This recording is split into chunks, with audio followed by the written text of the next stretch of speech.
Essa é a R3. Então não esqueçam, tá? O M não vai simplesmente mudar de lugar, ele vem para cá multiplicando. Tá? Então, a gente pode até lá na listagem, né, de R's, raiz N de P elevado a um A, a um J, ou sei lá, você escreve do jeito que você achar melhor. Faz isso aqui assim, ó. Raiz de A elevado a raiz N de A elevado a P vezes M. Isso aqui vai ser AM vezes P. Ou P vezes M, tanto faz. Você vai escrever as suas fórmulas do jeito que você achar mais fácil. O importante é isso, que você consiga visualizar e se sentir bem com as suas colocações. Tá? Muito bem. Essa é a R3. R4. R4 é o seguinte. R4 não é propriamente uma propriedade. É uma propriedade que está se dizendo o seguinte. Se eu precisar fazer uma transformação, se eu tiver uma base A aqui, uma raiz N, isso aqui tem um expoente M, se eu precisar, por alguma razão, mudar esse índice, tá? Multiplicar ele, ou dividir ele, tá? Por um número, não há nenhum problema, eu posso fazê-lo, desde que eu mexa aqui e aqui. Então, na verdade, a R4 são duas em uma só, né?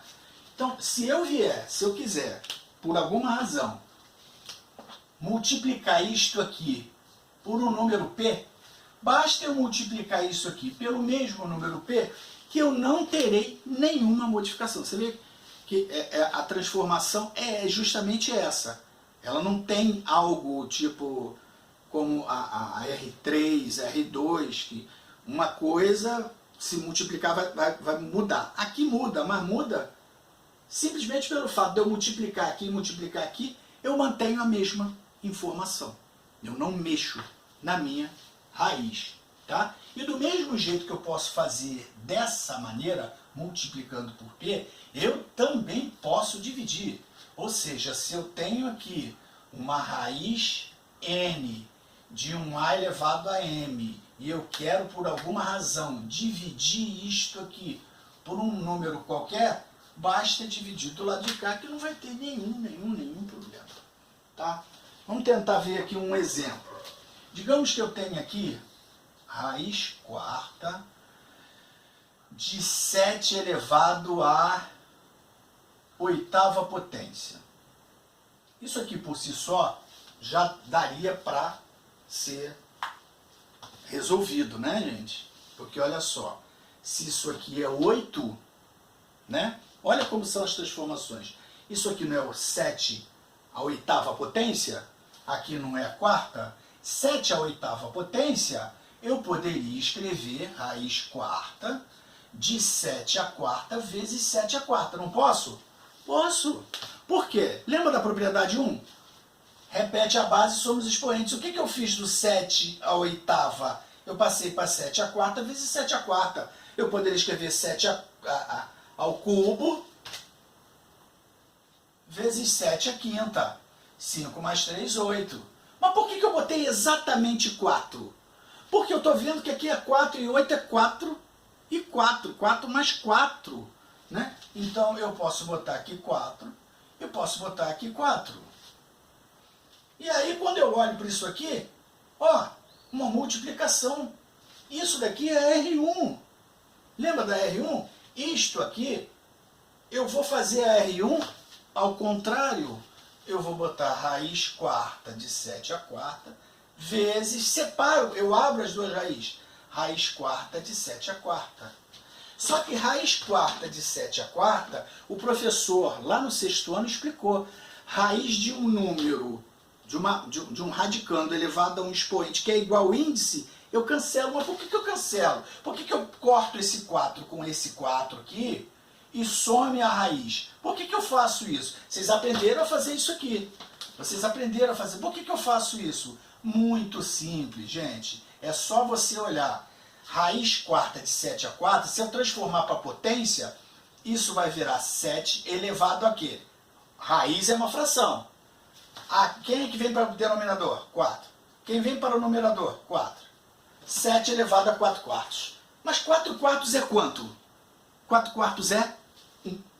Então, se 4 quartos é 1, isso aqui é igual a 7. Por isso que qualquer raiz n de um a elevado a n é o próprio a, tá? Desde que esse a seja positivo, tá?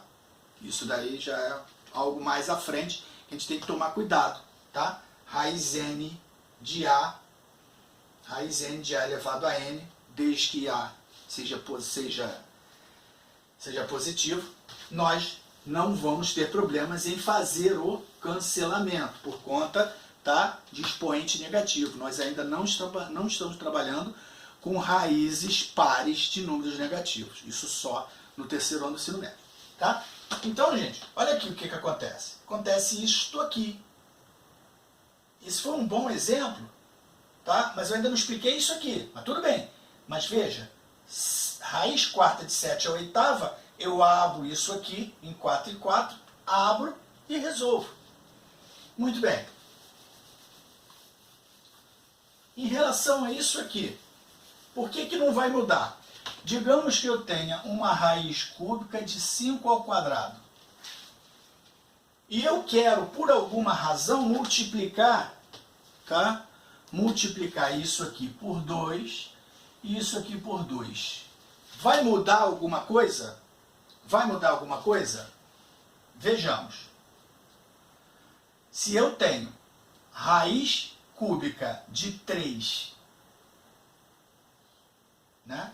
Raiz cúbica de 5 ao quadrado. Isto é 5 elevado a 3 embaixo, 2 em cima. 5 elevado a 2 terços. A raiz original é 5 elevado a 2 terços. Quando eu multipliquei, isto aqui virou 6 e isto aqui virou 4. Então ele virou raiz sexta de 5 à quarta potência. Tá? Porque eu quis multiplicar por 2. Isto aqui vai virar quê? 5 elevado a quem? 6 embaixo e 4 em cima. Só que isto, amigos, é a mesma coisa. Porque 2 terços e 4 sextos são frações equivalentes. Então, se eu multiplicar o índice e esse expoente, é como se eu estivesse multiplicando o numerador e o denominador da fração, né, que é o expoente fracionário, multiplicando por um mesmo número. Ou dividindo. Eu posso dividir também.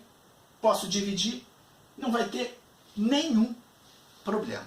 Isso é mais utilizado, será mais utilizado, quando a gente estiver fazendo transformações. Às vezes acontece de você precisar casar uma potência, uma raiz. Você tem uma raiz que é quadrada, entendeu? Vezes uma raiz quarta. Você vai dizer, puxa vida, como é que eu vou fazer? Uma é quadrada, a outra é quarta. Eu tenho a propriedade da multiplicação de raízes, né? Mas eles não têm o mesmo índice. Eu tenho R1, mas eu não tenho o mesmo índice. Tá. Se uma é 4, a outra é 2, eu tenho que pegar essa 2 e transformá-la para 4. Tá? Ou pegar a 4 e transformar para 2, tanto faz. Tá? Mas para isso, o que eu preciso? Para eu pegar a 2 e transformar para 4, eu vou pegar o 2 e multiplicar por 2. Então eu pego esse cara, multiplico por 2 e venho nesse cara aqui também, multiplico por 2. Tá? Então, é essa a propriedade R4. Tá? Muito bem. Agora vamos ver, por último, a propriedade R5.